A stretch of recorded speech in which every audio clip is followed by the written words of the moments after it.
રોશી તમને એવું પૂછે છે કે કાકાને એવું પૂછજો કે કાકા તમને પપ્પા મમ્મીની ધાક હતી કે નહીં કે તમે આટલું બેબાકીથી બોલો છો એમ કે પપ્પા મમ્મીની ધાક તો જીવ્યા ત્યાં સુધી હતી ભાઈ. હા એ તો રહે જ ને. અમારા બાપા એટલે કેવાલા જબરજસ્ત હતા એમ. અમે કોઈ દિવસ ફાધર્સ ડે ને એવું બધું ઉજવ્યું જ નહીં. એમ એ જે દિવસે હાથમાં બૂટ ઉપાડે એટલે ફાધર્સ ડે યાદ દેવડાઈ જ દે કે ટાઈગર અભી જિંદા હે. બહુ ધોતા હતા મન તો.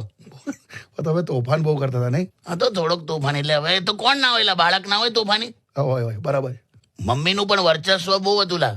એમ મમ્મી એવું કે ને કે જા કે દુકાન પર જઈને મારું નામ લેજે. હા એમના શબ્દો ક્રેડિટ કાર્ડ નું કામ કરતું હતું એ જમાનામાં. બધું મળી જાય એમ. હા પણ મમ્મી એ બહુ જબરજસ્ત હા સ્ટ્રોંગ એમ એટલે તમે એને પટાઈને બધું કરો એવું બધું ના ફાવે ને તો ધડ દઈને લાફો માર દે.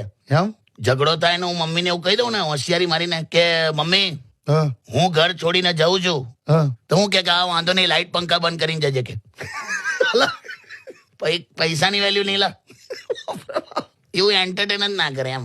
સમજી ગયો. પણ હવે રોશીબેન બહુ ફરક નહીં. તમે જુઓ અત્યારે બધા નાના હતા મોટા થઈ ગયા. હા નાના હતા ત્યારે લેસન પૂરું નતું થતું અત્યારે લોન પૂરી નથી થતી. રોશી તમને એવું